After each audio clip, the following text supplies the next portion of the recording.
사도행전 26장 9절에서 23절입니다. 신약성경 233페이지입니다. 우리 함께 읽을게요. 나도 나사렛 예수의 이름을 대적하여 많은 일을 행하여야 할 줄을 스스로 생각하고 예루살렘에서 이런 일을 행하여 대제사장들에게서 권한을 받아가지고 많은 성도를 옥에 가두며 또 죽일 때 내가 찬성 투표를 하였고 또 모든 회당에서 여러 번 형벌하여 강제로 모독하는 말을 하게 하고 그들에 대하여 심히 격분하여 외국 성에까지 가서 박해하였고 그 일로 대제사장들의 권한과 위임을 받고 다메섹으로 갔나이다. 왕이여 정오가 되어 길에서 보니 하늘로부터 해보다 더 밝은 빛이 나와 내 동행들을 둘러 비추는지라. 우리가 다 땅에 엎드러짐에 내가 소리를 들으니 히브리 말로 이르되 나를 박해하느냐 가시체를 뒷발질하기가 내게 고생이니라. 내가 대답하되 주님 누구시나이까? 주께서 이르시되 나는 내가 박해하는 예수라. 일어나 너의 발로 서라. 내가 내게 나타난 것은 곧 내가 나를 본 일과 장차 내가 내게 나타날 일에 대하여 종과 증인을 삼으려 함이니 이스라엘과 이방인들에게서 내가 너를 구원하여 그들에게 보내어 그 눈을 뜨게 하여 어둠에서 빛으로 사탄의 권세에서 하나님께로 돌아오게 하고 죄사함과 나를 믿어 거룩하게 된 무리 가운데서 기업을 얻게 하리라 하더이다. 아그리빠 왕이여, 그러므로 하늘에서 보이신 것을 내가 거스르지 아니하고 먼저 다메섹과 예루살렘에 있는 사람과 유대 온 땅과 이방인에게까지 회개하고 하나님께로 돌아와서 회개에 합당한 일을 하라 전함으로 유대인들이 성전에서 나를 잡아 죽이고자 하였으나 하나님의 도우심을 받아 내가 오늘까지 서서 높고 낮은 사람 앞에서 증언하는 것은 선지자들과 모세가 반드시 되리라고 말한 것밖에 없으니 곧 그리스도가 고난을 받으실 것과 죽은 자 가운데서 먼저 다시 살아나사 이스라엘과 이방인들에게 빛을 전하시리라 하미니이다 하니라. 아멘. 귀한 찬양 감사합니다. 오늘 사도행전 시리즈 36번째네요 벌써. 박해자에서 사명자라는 제목으로 하나님 말씀 함께 나눌게요. 기독교 역사, 성경 역사에서 가장 유명한 회심 이야기가 사도 바울의 회심 사건일 겁니다. 그리고 사도행전에 3번이나 기록되어 있습니다. 9장에서는 그 사건을 그래도 기록했고 22장, 26장에서 누가가 이제 사도 바울이 간증하는 것처럼 체포돼서 한번 간증하고 오늘은 또 가이사라 총독 앞에서 자신의 이야기를 이렇게 간증하듯이 재판정에서 자기를 변호합니다. 너무너무 놀라운 회심 사건인 거죠. 이제 이런 비슷한 샘플들이 기독교 역사에 굉장히 많이 생겨났고 또 그런 이야기를 우리는 듣습니다. 너무너무 강력한 인생의 변화였던 거예요. 그걸 180도로 변화된 거예요.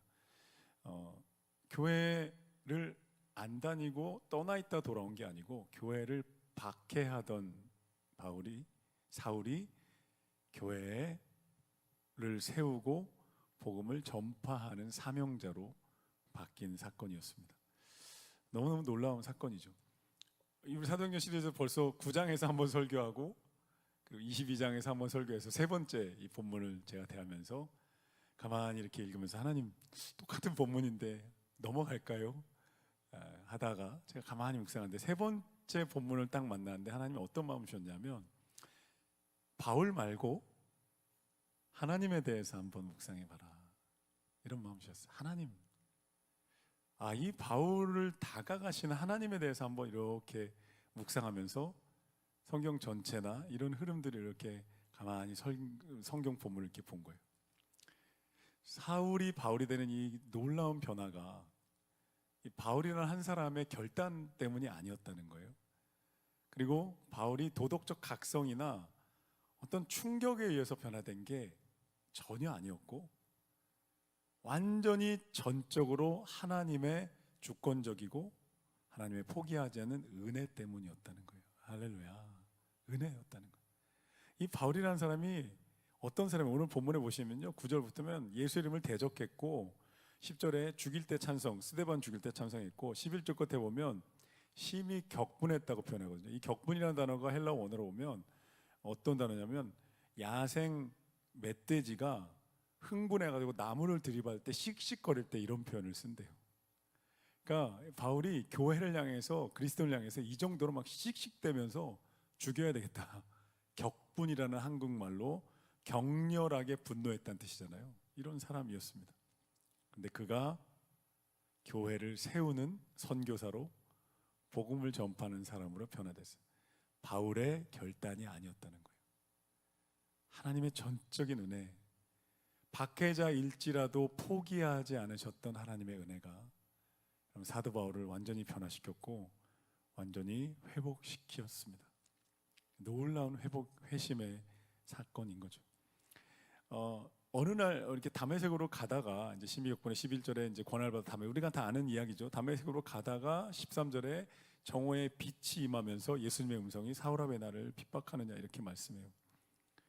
그런데 이 장면을만 보면 어느 날 갑자기 사울이 회심한 것 같지만, 사실은 성경 전체를 쭉, 사도 바울의 인생을 쭉 보면 주님께서 이미 오래전부터 이 사울의 마음에 계속해서 문을 두드리고 계셨다는 것을 증거를 우리가 성경에서 발견할 수 있습니다.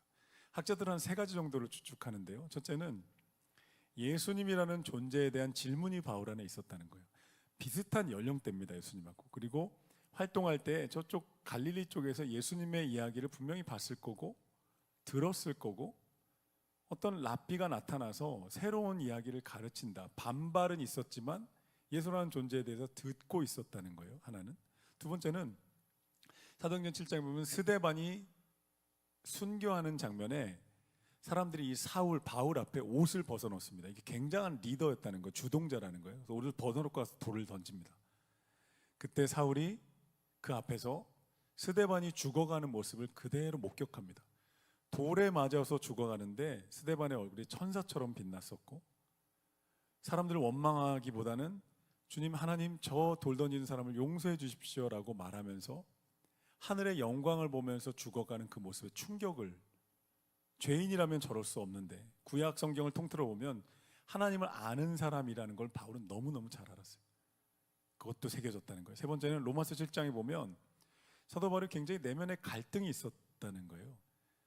그러니까 바리새인 최고, 그러니까 당시의 가말리엘 문화의 최고 엘리트 바리새인이었고 모든 율법을 지키며 산다고 생각했지만, 사실은 자기 내면 안에 자기가 얼마나 죄성이 많은지, 얼마나 거짓이 많고 얼마나 욕망이 많은지를 사도 바울 스스로가 너무너무 잘 알았다는 거예요. 그 로마서 7장에서 자기가 고백합니다. 내가 너무 연약하고 내 겉모습과 내 내면이 너무 달라서 내가 너무 힘들고 고통스럽다는 고백을 로마서 7장에서 합니다. 그러니까 주님이 이 바울을 만나기 위해서 하나님의 은혜의 손길로 지금 마치 여러분 파도가 모래사장을 치듯이, 그래서 이 갯벌 바위가 부서지는 날이 오는 것처럼 계속 은혜의 손길로 바울의 마음을 계속 툭툭 치고 계셨던 거예요. 하나님의 은혜란 그런 거 같아요. 하나님의 은혜로 계속 우리의 마음을 만지시고 툭툭 건드리시고 흔들어 놓으십니다. C.S. 루이스라는 영국의 저명한 변증가이자 신학자가요, 세상의 최고의 엘리트 지식인이었고 자신의 논리를 가지고 기독교는 거짓말이라고 끊임없이 싸웠던 사람이었어요. 근데 그가 예수님을 믿는 사람으로 변화됩니다. 그리고 기독교를 변증하고 세상의 논리에 대해서 하나하나 다 맞서는 세계적인 변증가가 되거든요. 근데 C.S. 루이스가요, 자기에게 찾아오신 하나님의 은혜를 이렇게 비유했어요. 하나님은 미끼를 문 물고기를 도망치게 놔두지 않는 위대한 낚시꾼이셨고, 도망치는 쥐를 끝내 쫓아가는 고양이 같으셨고, 재밌는 표현입니다. 이 사람 이런 분입니다. 숨어있는 여우에게 한치 오차도 없이 다가가는 한때의 사냥개 같았고, 치밀한 책략을 써서 적군을 물리치는 장군 같았고, 그래서 결국 항복을 받아내고 마는 초인적인 체수꾼과 같았습니다. 이렇게 표현합니다. 끊임없이 자신의 지성의 논리들을 하나하나 하나님이 무너뜨리셨다는 거예요. 그리고 자신이 회심했던 날을 루이스가 이렇게 회상합니다. 그날 밤 나는 탕자처럼 네 발로 걸어 들어간 것이 아니라 두리번 거리며 도망가다가 그냥 굴복해 버렸다. 철저하게 거부하던 나를 굴복시킨 하나님의 주권적인 사랑과 은혜 앞에 하나님은 내가 도망치지 못하도록 나를 구석에 몰아 넣으셔서 나를 굴복시키셨다, 이렇게 말합니다. 사도 바울이 자신의 인생 가운데 하나님의 은혜가 어떻게 파도처럼 계속 찾아왔는지를 자신이 기록한 뒤쪽에 성경에 계속 나옵니다. 갈라디아 1장 6절에 보면요, 내 어머니 태로부터 나를 택정하시고 나를 은혜로 부르시니가 그 아들을 이방에 전하기 위해 나에게 그를 나타내기를 기뻐하셨다, 이렇게 고백해요. 되게 사도 바울을 아는 사람들이 보면, 와, 이 사람이 자신의 인생을 예수님을 만나고 돌아보면서, 와, 이 하나님이 택정하시고 은혜로 나를 찾아오셨구나, 그리고 나에게 찾아오신 걸 하나님이 기뻐하셨구나를 사도 바울은 알았습니다. 고린도서 4장 6절에 보면요, 어두운 데서 빛이 비추라 말씀하신 그 하나님이 예수 그리스도 얼굴에는 영광을 아는 빛을 나에게 비추셨다, 이렇게 고백해요. 끊임없이 비추시는. 디모데전서 1장 4절에 보면 우리 주의 은혜가 그리스도 예수 안에 있는 믿음과 사랑과 함께 넘치도록 풍성했다, 이렇게 말씀합니다. 하나님의 은혜로 바울을 찾아오셨다는 거예요. 박해자였는데요, 교회를 박해하고 스데반을 죽이고 그리스도인들을 완전히 멸절시키기 위해서 다메섹으로 가던 그 사람이었지만 하나님의 은혜는 그 사람의 실패와 죄악보다 컸다는 거예요. 할렐루야, 할렐루야. 하나님의 은혜가 더 큽니다. 하나님의 은혜가 우리 연약함보다 크고요, 하나님의 은혜가 우리 죄보다 크고요, 하나님의 은혜가 우리 삶의 문제보다 크고, 할렐루야, 하나님의 은혜가 우리의 질병보다 크고, 하나님의 은혜가 우리의 고민보다 더 큽니다.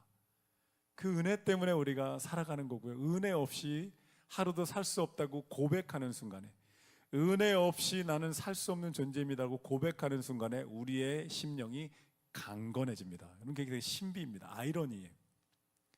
사람을 의지하면 그 사람에게 우리가 기대해서 내가 연약해집니다. 사람에겐 그렇습니다.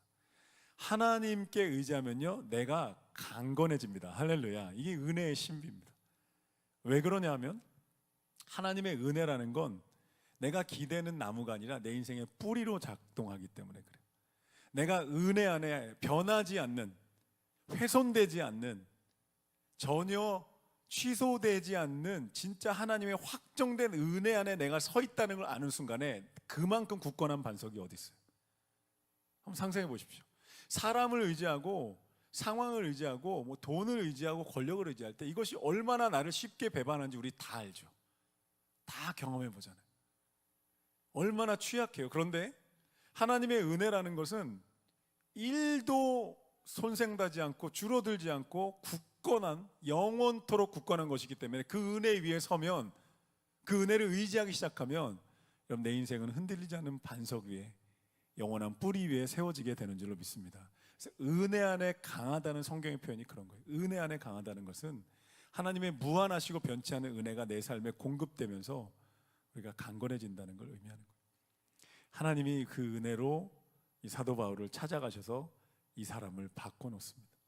사도 바울의 역사적인 회심, 기독교 역사에, 성경 역사에 남아있는 가장 위대한 회심은 바울이 해낸 게 아니라는 거예요.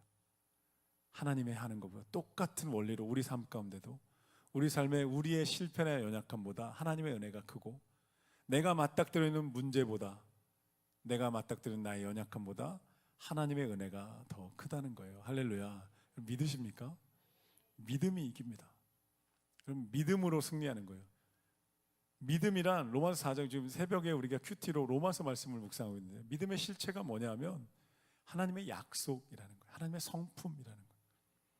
그 하나님의 은혜에 대해서 우리가 믿기 시작하고 그 은혜를 위에 서기 시작할 때, 그 은혜가 결코, 십자가로 확증된 그 은혜는 결코 변하지 않는다는 것을 내가 믿기 시작할 때, 하나님의 사랑은 1.1핵도 줄어들지 않고 살아있다는 것을 우리가 깨닫기 시작할 때 우리의 심령은 강건해지고 우리의 속사람은 강건하게 서게 되는 줄로 믿습니다. 하나님이 지금 바울의 발목을 부러뜨리신 거예요. 발목 부러지면 얼마나 아파요. 중동의 목자들에 따르면요, 수많은 양들 중에 유독 습관적으로 양떼를 이탈해가지고 막 절벽 끝까지 달려가는 양이 있대요. 꼭 있대요. 근데 그 목자들이 그 양을 놔두면 아무리 경고하고 막아도 고집불통이라 가다가 그냥 낭떠러지에 떨어져 버린다는 거예요. 근데 중동의 목자들이 어떻게 하냐면 그 양이 낭떠러지에 떨어지거나 맹수에게 이제 무리를 이탈해서 맹수에 찢겨 죽으면 안 되니까요. 그 극단적인 방법으로 양을 붙잡아서 다리를 의도적으로 툭 하고 부러뜨린대요. 그럼 양은 이제 못 걷습니다. 그러면 목자가 그 부러진 양을 어떻게 하냐면 부러진 양을 번쩍 들어 따뜻한 어깨에 메고 다리가 다 나을 때까지 몇 달 동안을 그 양을 들쳐메고 다닌다는 거예요. 계속 다닌다. 하루 종일 목자하고 붙어 있는 거예요. 목자의 심장을 느낍니다. 목자의 마음을 느낍니다. 목자가 직접 먹여줍니다. 다리가 다 낫고 내려오는 순간에 목자 곁을 떠나지 않는 거예요. 극단적인 방법이지만 이탈해서 낭떠러지에 가거나 맹수에 가서 죽으면 안 되잖아요, 양떼가. 그래서 목자가 가장 아끼는 방법으로 목자와 완전한 친밀한 관계를 만들기 위해서 다리를 부러뜨릴 때가 있다는 거예요. 이 바울이 지금 그렇게 하는 거예요. 하나님이 바울이 다메섹으로 가다가 더 가면 안 되거든요.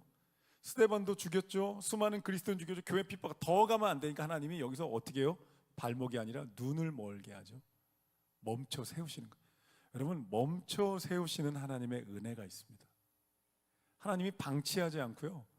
하나님이 멈춰 세워서 더 가지 않게 해주시는 게 하나님의 은혜예요. 근데 그때 다리가 부러질 수도 있고 눈이 멀 수도 있어요. 그런데 멈춰 세워서 목자 곁에 머물러 있을 때 그 다리는 결국 회복되고 눈은 회복됩니다. 그리고 목자와 완전히 동행하는 인생으로 변화되는, 가장 아프지만 가장 사랑 깊은 하나님의 처방전이라는 거예요. 그 하나님의 은혜에 대한 믿음이 저 여러분 가운데 있게 되기를 간절히 소망합니다. 때때로 하나님 우리 인생의 다리를 무너뜨리시는 것 같은 느낌이 들 때가 있어요. 내 계획을 강제로 막아서시거나 어쩌면 그냥 터널에 쑥 집어넣으실 때가 있어요. 내가 기도하고 내가 원했던 것들이 하나도 이루어지지 않는 시간들 가운데 하나님이 쑥 밀어 넣으실 때가 있어요. 그 시간들을 지나면서 하나님이 원하시는 건 한 가지, 목자의 품에 안겨있는 시간을 확보하시려는 거예요. 그렇게 해석해야 돼요, 여러분. 그 시간들을 그렇게 받아. 하나님이 가까이 있자고 하시나 보다. 하나님이 내 곁에 가까이 오라고, 더 가면 안 된다고 말씀하시나 보다. 그 하나님의 음성을 들어야 돼요. 하나님의 그 너무 극단적이지만 진짜 사랑 깊어 살려내시기 위한 하나님의 처방을 믿음의 눈으로 볼 수 있어야 되고요. 그렇게 볼 수 있을 때 우리는 목자의 품에 안겨 있게 됩니다. 세계적인 설교자 찰스 스폰저 목사님이 그에 져서 지고한 은혜라는 책에서 이 하나님의 은혜에 대해서 이렇게 말합니다. 만약 하나님의 은혜가 인간의 나약한 의지나 자격에 달려 있다면 우리는 단 한순간도 구원을 확신할 수 없을 겁니다. 그런데 다행히도 우리의 구원은 변함이 없는 하나님의 주권과 변함이 없는 하나님의 은혜에 전적으로 달려 있습니다. 그분은 사자가 양을 삼키려 할 때 사자의 입을 찢으시는 분입니다. 하나님의 주권적 은혜는 성난 사자 같던 바울을 주님의 가장 순한 양으로 만드셨습니다. 하나님의 은혜는 인간의 실패보다 언제나 강합니다. 아멘이십니까? 구약 성경의 야곱을 생각해 보십시오. 야곱이 평생을 수단 방법을 가리지 않고 자신의 노력으로 인생의 성공과 행복을 쟁취하려 했던 사람이에요. 야곱의 이름이 사기꾼이라는 뜻이에요. 태어나면서부터 형의 발목을 잡았죠. 팥죽으로 형의 장제권을 뺏었습니다. 눈먼 아버지를 속였고 삼촌에게 가서 삼촌을 속이고 자신의 재산을 불렸던 사람이었어요.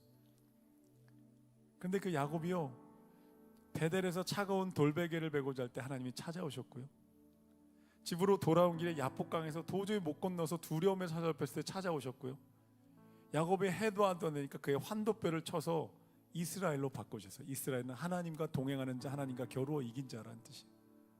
그게 하나님의 은혜라는 거예요. 바울을 바꿔놓으신 하나님의 은혜는 바울을 실패자로, 박해자로 끝나게 하지 않으려는 아버지의 마음인 거예요. 이대로 두면 바울은 가다가 교회를 박해한 자로 성경에 박제되는 거예요. 하나님이 멈춰 세우시는 거예요. 그리고 그를 하나님 나라와 교회를 위한 불같은 선교사로 들어 쓰셨습니다. 하나님의 주권적 은혜를 이렇게 바라보면서 바울의 핵심을 보면 우리 한 가지 아주 명확한 원리를 하나 발견하게 됩니다. 나의 실패가 하나님의 실패는 아니다라는 거예요. 나의 연약함이 하나님의 연약함이 아니다. 하나님의 은혜는 나의 실패보다 크고, 하나님의 은혜는 나의 상처보다 크고, 하나님의 은혜는 나의 환경보다 크다는 거예요. 멈춰 세우신 하나님의 은혜, 그리고 그를 들어 쓰시는. 그래서 얼마나 놀라운 말씀이 나오냐면요, 18절에 보면, 17절 18절에 보면 이스라엘과 이방인들에게서 내가 너를 구원해 그들에게 보내. 얼마나 놀라운, 지금 박해자예요 아직. 근데 하나님 말씀하신 거야. 내가 너를 구원해서 그들에게 보내서 그들의 18절에 눈을 뜨게 해서 어둠에서 빛으로 사탄의 권세에서 하나님께 돌아오게 하고 죄사함과 나를 믿어 거룩하게 된 무리 가운데 기업을 얻게 하리라. 여러분, 이 말씀이요, 누가복음 4장 18절에 예수님의 사명 선언문하고 너무 비슷해요. 포로된 자에게 자유를, 눈먼 자를 보게 함을, 주의 은혜를 전파하게 하려 하심이라.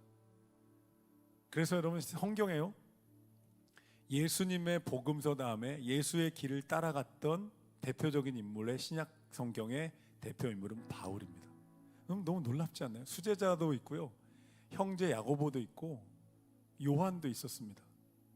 그런데요, 박해자였던, 그리스도인들을 죽이기 위해 성난 멧돼지같이 사자같이 달려갔던 그 바울을 하나님이 회복시켜서 예수를 닮은 두 번째 샘플로 쓰셨다는 거예요. 너무너무 놀라운 거죠. 그러면 하나님은 불가능이 없는 분인 줄로 믿습니다. 못하실 게 없다는 거예요. 믿음이 우리 안에 있다면, 믿음으로 그곳이 변화되기에 시간이 걸린다면 하나님, 믿음을 가진 나를 먼저 변화시켜 주시옵소서. 그게 은혜죠. 나를 변화시키는 거예요. 그럼 변화된 거예요. 여러분, 세상이 문제입니까? 내가 변화되는 게 문제죠. 사람들은 언제나 그랬고 세상은 언제나 그랬어요. 언제나 우리는 돌풀이에 걸려 넘어지고 말에 걸려 넘어지고 관계 때문에 힘들어하고 삶의 문제는 언제나 계속되면, 내 안에 하나님의 은혜로 속사람이 변화된다면 우리는 이미 천국에서 살아가고 하나님의 통치 안에 살게 되는 줄로 믿습니다. 한번 따라 보시죠. 나의 실패가 하나님의 실패는 아닙니다. 한번 더 멈춰 세우시는 은혜가 있습니다. 여러분, 고달픈 인생길에서 아까 정제들 우리 원남교회 찬양 첫 부분에 하루를 살아내기 힘든, 일주일을 살아내기 힘든 인생길 가운데서 여러분, 하나님의 은혜가 우리 가운데 임하면 하루를 또 살아내고 일주일을 살아내고 어느덧 하나님의 은혜 안에 강건해진 우리 자신을 발견하게 되는 줄로 믿습니다. 포기하지 않는 하나님의 은혜, 상처를 싸매셔서 일으켜 세우신 하나님의 은혜가 이 밤에 저 여러분 가운데 있게 되기를. 바울도 회복시키셨는데 우리 삶에 어떤 기도 제목을 하나님 응답하지 못하시겠어요? 그런 의미도 있지 않을까요? 바울을 회복시키시면 하나님이 전 세계 예수님 이후에 모든 기독교인들에게 말씀하고 계신 거, 내가 바울도 변화시킨 하나님이야.